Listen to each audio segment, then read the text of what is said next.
फर्जी वीडियो के मामले को लेकर मनीष कश्यप को प्रोडक्शन वारंट पर तमिलनाडु पुलिस के हवाले कर दिया गया है। क्या है ये, लोगों में कंफ्यूजन होती है कि रिमांड है, ये किस तरह का वारंट है, किस धारा के तहत ये तमिलनाडु पुलिस को दिया गया है? देखिए, सबसे पहले बहुत सारे लोगों के बीच में जो कन्फ्यूजन है, तो इस माध्यम से, इस केस के माध्यम से उन तमाम लोगों को मैं लीगली अवेयर करना चाहता हूं कि उनको भी जानकारी हो जाए कि ऐसी परिस्थिति में क्या होता है। कुछ ही चूँकि लीगल टर्म हमेशा समाज में घूम फिर कर कुछ रिमांड, प्रोडक्शन इत्यादि टर्म यूज होता है। तो आप एक चीज़ समझिए कि प्रोडक्शन क्या होता है कि जब एक ही व्यक्ति पर विभिन्न मामले दर्ज होते हैं और विभिन्न थाना में होता है, विभिन्न जगह, तो एक केस में मान के चलिए कि यदि पुलिस ने पूछताछ किया और उसका, और यदि दूसरा केस में भी उनको लगता है कि हमको जो लोकल वहाँ के जिनके जुरिडिक्शन में वो पढ़ते हैं, वहाँ के जो मजिस्ट्रेट साहब होते हैं, उनके सामने प्रस्तुत किया जाता है, उसी को कहते हैं प्रोडक्शन, कि प्रोड्यूस द बॉडी जो होता है। तो उस केस में उनको जब भेजा जाता है तो वो प्रोडक्शन, और उसके बाद यदि उनको लगेगा, रिमांड क्या होता है कि यदि 24 आवर्स में यदि किसी व्यक्ति से इन्वेस्टिगेशन कंप्लीट नहीं किया जा सकता है, कुछ और लीडिंग चीज़ है जो उसके पास से प्राप्त हो सकता है, तो वो जो आईओ होते हैं, जो इन्वेस्टिगेटिंग ऑफिसर, वो कंसर्न जो सीजीएम होते हैं, तो उनसे वो मांग करते हैं, पीढ़ी का मतलब पुनः, कि हमको ये और इनसे पूछताछ की ज़रूरत है, और डिमांड को आप रिमांड समझिए, जिस तरीके से टर्म है कि उनको दिया जाता है। तो ये साधारण शब्दों में ये समझिए कि अभी जो है 31/3 का जो है 2023 में इनको मदुरई जो तमिलनाडु में है जगह, वहाँ पर जो एफआईआर हुआ है उसमें इनको डेट है, तो उस डेट में उनको वहाँ पर प्रस्तुत होना है, जिस वजह से जो है सो यहाँ से तमिलनाडु पुलिस जो है सो यहाँ से लेके गई है, और 31/3 को जो है सो वहाँ पे उनको प्रस्तुत कर दिया जाएगा।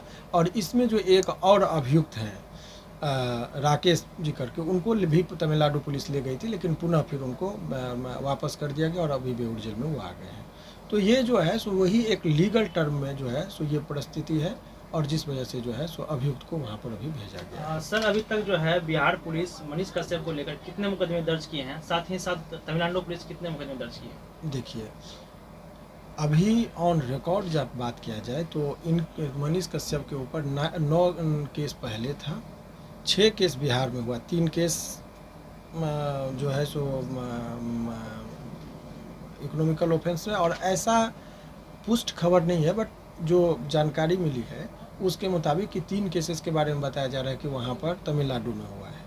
लेकिन अभी जो मदुरई केस जो है मदुरई में हुआ, उसमें इनका जो है सो प्रोडक्शन उनके लिए भेजा गया है, न कि अन्य चीज़ का जो है सो रिकॉर्ड पर वही है कि मदुरई में जो हुआ है उस वजह से, तो अन्य चीज़ों का नहीं। तो अभी जो जानकारी के मुताबिक आप कहेंगे तो एक केस का जो है सो अभी जो रिकॉर्ड पर आया है तमिलनाडु में, और 3 केस यहाँ पर, और एक केस और किसी व्यक्ति ने शिकायत किया है जिसका भी जिक्र है, जो अभी हमने उसका एफआईआर देखा नहीं है। तो मदुरई में जो मामले हैं, कौन कौन सी धाराएं हैं इनके खिलाफ, और अगर ये साबित होता है तो क्या इनको कितनी सजा देखिए, हो सकती है? कमो बेश आप देखेंगे जितने भी केस इनके ऊपर हुए हैं तमिलनाडु प्रकरण में, सभी में कॉमन धाराओं का इस्तेमाल किया गया है। स्पेशली मैं मदुरई की बात नहीं कर रहा हूँ। तो अभी आप देखेंगे कि इनके ऊपर जो धाराएं लगी हुई है वो 153 का ए, 153 बी, 505 का 1B जो है, और ये 468, 471 और 120, ये तमाम आईपीसी की धाराओं के अंतर्गत जो है सो एफआईआर दर्ज किया गया है इनके खिलाफ। और इसमें जो लोग जानना चाह रहे हैं, अधिकतम सजा का जो प्रावधान है वो 468 में धारा जो है आईपीसी का, जिसमें 7 वर्षों तक का सजा का प्रावधान है। तो ऐसा नहीं कि 7 वर्ष हो जाएगा तभी जेल से निकलेंगे, लोग कन्फ्यूज हो जाते हैं। वो बेल का प्रावधान होता है, वो ट्रायल में वो अधिकतम सजा, रेयर एंड रेयरेस्ट सिचुएशन की बात होती है। तो भले ही इसमें जो आपको लगेगा, तो वो बेल एक अलग प्रोसेस होता है। वो मैं आप लोगों को इसलिए बता रहा हूँ कि इस केस के माध्यम से लोग जानकारी ले ले कि भाई इस तरह की बातें आई तो बहुत लोग नर्वस हो जाते हैं। तो वो नहीं, ये केस है और केस की ये प्रक्रियाएं हैं। अनुसंधानकर्ता जो है सो इसमें पूरा अनुसंधान करके चार्जशीट किस धाराओं में करते हैं, तब जाके जो कहिएगा कि उनको इसमें जो है सो सामना करना पड़ सकता है। तमिलनाडु पुलिस जो है ट्रांजिट रिमांड पे ले गई है मनीष कश्यप को, ये जो टर्म आता है ट्रांजिट रिमांड, ये क्या है? बहुत अच्छी बात है। देखिए, जब सफ़र के दौरान नियम जो है, जब एक व्यक्ति को सफ़र करवाना हो, चाहे वो 30 किलोमीटर से ऊपर का जब भी सफ़र कराना होता है, तो वो वहाँ के संबंधित जो जुडिशियल मजिस्ट्रेट होते हैं उनसे अनुमति लेके, ट्रांजिट का मतलब समझिए कि यहाँ ट्रांसपोर्ट से जोड़ दीजिए कि रास्ते में उसको लेके जाना है, उसके लिए भी अनुमति ली जाती है कोर्ट से, तो वही ट्रांजिट रिमांड होता है। तो अभी चूँकि बिहार से इनको तमिलनाडु लेके जाया गया है, तो बोलचाल में लोग इसको ट्रांजिट रिमांड भी बोलते हैं। क्या पुलिस इनके साथ टॉर्चर भी कर सकती है किसी प्रकार का, अगर सहयोग नहीं करते हैं जो? देखिए, जब रिमांड पर किसी व्यक्ति को दिया जाता है तो टॉर्चरिंग दो तरह का होता है। एक होता है फिजिकल टॉर्चर, एक होता है मेंटल टॉर्चर। तो फिजिकल टॉर्चर का मतलब कि मारे पीटे, यातना दिए, शारीरिक चोट इत्यादि, तो उसको फिजिकल टॉर्चर कहते हैं। एक होता है कि मेंटल टॉर्चर, तो मानसिक रूप से, चूँकि वो तो पुलिस जब कभी करेगी तो जो संबंधित वो जुडिशियल मजिस्ट्रेट होते हैं वो मॉनिटरिंग करते हैं कि उनको जब पुलिस ली होगी उससे पहले मेडिकल कराया जाता है, जिसमें देखा जाता है कि शरीर में कोई दाग धब्बा, चोट का निशान नहीं हो, जख्म नहीं हो। और जब वो पुलिस को समर्पित पुलिस करती है वहाँ पर जेल में, उस टाइम में भी उसको मेडिकल दिखाना होता है कि देख लीजिए हम कहीं कुछ नहीं किया। तो ये फिजिकल टॉर्चर का तो संभावना बहुत कम होता है, परंतु मेंटल टॉर्चर का संभावना वहाँ रहता है कि मेंटली प्रताड़ित करने का, मानसिक प्रताड़ना का बहुत सारा चीज़ होता है रूप। तो वो चीज़ से इनकार जनरली नहीं किया जाता। लेकिन जब चूँकि ये 7 दिन की रिमांड पर ये इससे पहले मैंने 6 दिन रह चुके हैं, अभी भी गए हैं, तो एक संभावना रहता है। लेकिन पुलिस बचती है, चूँकि बदनामी ये जो बेसिकली है। लेकिन पुलिस की जो प्रताड़ना का सवाल है, लोगों के मन में एक डर बना रहता है, तो ये भी एक तरह से मेंटल प्रेशर ही समझिए और प्रताड़ना ही समझिए। 31 तारीख को जो इनकी पेशी होगी उसके बाद क्या तमिलनाडु पुलिस ऐसा नहीं कि और रिमांड के लिए भी मांग कर सकती है? देखिए, वो जो है पुलिस कितने दिन तक से इसमें रखा सकता है, उसको रख सकता है? देखिए, रिमांड का जो प्रोविजन है वो इसमें 15 दिन तक किसी व्यक्ति को रख सकता है एक केस में।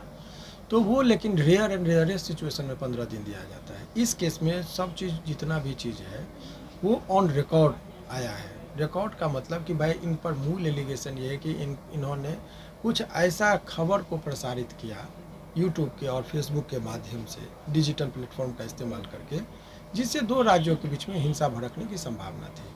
तो वो रिकॉर्ड है, डॉक्यूमेंट्स है। तो ये केस जो है सो डॉक्यूमेंट्स पर आधारित है, क्योंकि वो जितना भी चीज़ है वहाँ है। तो इनके डायरेक्ट पोजीशन से कोई बहुत बड़ा चीज़ नहीं उपलब्ध होना है। तो जज साहब का भी यही कहना होगा कि भाई सारा चीज़ तो रिकॉर्ड है, यूट्यूब और फेसबुक पर अपलोड है, वहाँ से आप ले लीजिए। तो इसमें स्पेशल इनको रिमांड पर रखने की क्या ज़रूरत है? इसीलिए बहुत लंबे रिमांड का मुझे नहीं लग रहा है कि बहुत ज़्यादा स्कोप इसमें है। अच्छा, पटना सिविल कोर्ट ने जो ऑर्डर दिया, उस ऑर्डर में क्या है तमिलनाडु पुलिस के लिए जो इनको भेजा गया प्रोडक्शन वो सिंपल उनके प्रोडक्शन वारंट का जो जिक्र है कि उन्होंने आवेदन दिया, इनको वो स्वीकृति मिलती है कि आप लेके जाइए।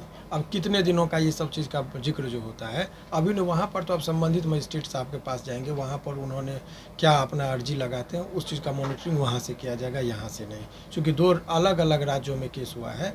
लेकिन इसका विकल्प ये होता है, जब कोई भी व्यक्ति पर विभिन्न मामले दर्ज होते हैं विभिन्न राज्यों के अंतर्गत, तो ऐसे में ऑनरेबल सुप्रीम कोर्ट के पास शक्ति होती है कि सभी केसों को एक साथ संलग्न करके एक जगह सुनवाई के लिए वो कर देते हैं। तो वो आवेदन पढ़ने पर जो है सो इस तरह की जो है सो व्यवस्थाएं की जा सकती है। अच्छा, जितनी धाराएं लगी हैं मनीष कश्यप पर, क्या इनको निकट भविष्य में जमानत मिलने की क्या चांस है? देखिए, जमानत के दृष्टिकोण से जब आप देखेंगे केस को, तो जमानत के दृष्टिकोण से ये केस में बहुत ज़्यादा लंबा नहीं है। ऐसे परिस्थिति में अन्य मामलों में माननीय हाई कोर्ट तक में आते आते बेल लोगों को मिला है सामान्यतः। अब हर केस का अपना अपना नेचर होता है, अपना फैक्ट होता है, पूरी परिस्थिति को देखना। लेकिन हाई कोर्ट तक आते आते ऐसे केस में हम लोगों ने देखा है कि अन्य लोगों को बेल मिलता है। तो बेल देर सवेर सबको मिलती है, इसीलिए हमको तो लग रहा है कि बेल मिलेगा ही। लेकिन समय आपको 4-5 महीना भी हाई कोर्ट में जो 3 महीना पर नंबर पर आने में लगता है सामान्यतः, अभी 2.5 से 3 महीना लग रहा है। 1-1.5 महीना वहाँ प्रोसेस में लोअर कोर्ट का होता है, तो 3-4 महीने का वक्त ऐसे परिस्थिति में लग जाता है। और इनको बेल लेना होगा तो सभी केस में बेल लेना होगा। इसको सर बेल कहाँ से मिलेगी, तमिलनाडु पुलिस से या पटना हाई कोर्ट से? दोनों राज्यों का अलग है। पहले तो पटना के में जो बिहार में जो केस हुआ है तो उसके लिए तो उनको जुरिडिक्शन पटना हाई कोर्ट को है। तमिलनाडु में जो है वो तमिलनाडु हाई कोर्ट को है। तो वो देखा जाएगा कि उस केस में वहाँ से बेल, इस केस में यहाँ से बेल, फिर उसके बाद रिलीज होंगे। अच्छा, इनके परिवार के लोग का कहना है कि वो सुप्रीम कोर्ट तक जाएंगे, तो सुप्रीम कोर्ट तक जाने की क्या प्रक्रिया होगी? क्या ये पटना हाई कोर्ट को बाईपास करके सुप्रीम कोर्ट जा सकते हैं?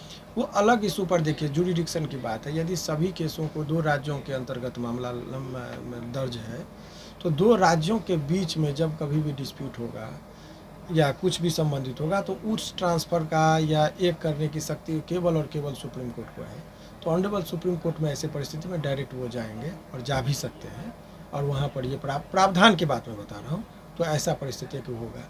लेकिन एक ही राज्य में 2 जिला में अलग अलग हो, तो एक करने की शक्ति या ट्रांसफ़र करने की शक्ति वो संबंधित हाई कोर्ट को होता है। तो यहाँ तो चूँकि 2 राज्यों का मामला है, इसीलिए ऐसे परिस्थिति में सुप्रीम कोर्ट को ही शक्ति है कि केस को एक ही जगह करने की या ट्रांसफर करने की। सर, एक अहम सवाल है, मनीष कश्यप जिस तरह से पत्रकारिता करते थे, अगर उनका बेल हो जाता है, रिहा हो जाते हैं, तो क्या फिर से वो पत्रकारिता शुरू कर सकते हैं? देखिए, बेल और रिहाई 2 अलग टर्म है। बेल होता है टेम्परेरी, कि आप अभी बाइज्जत बरी नहीं हुए हैं, तत्काल आपको जेल से निकलने की मोहलत माने निकाला जाता है कि ट्रायल में आप सपोर्ट करेंगे।